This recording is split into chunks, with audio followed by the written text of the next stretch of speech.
প্রচন্ড গরম, আবার জ্যাম, ভয়াবহ অবস্থা শুরু হয়ে গেছে। প্রচন্ড গরম, এর মধ্যে আবার রাস্তার মধ্যে জ্যাম, তাহলে তো আরো মুশকিল অবস্থা হয়ে যাবে। চলাফেরা কঠিন হয়েছে, পরিমাণ রোদ আসলেও থেমে থাকা যেত, অনেকটা ঠান্ডা পড়তো। মামা দেওয়ান সিটি রেলগেট গরম রোদ। মামা কেমন গরম পড়ছে? অনেক গরম, অনেক গরম না?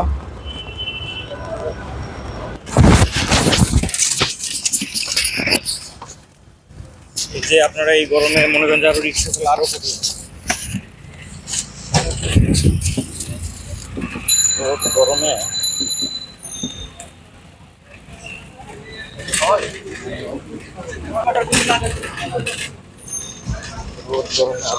অস্থির অবস্থা।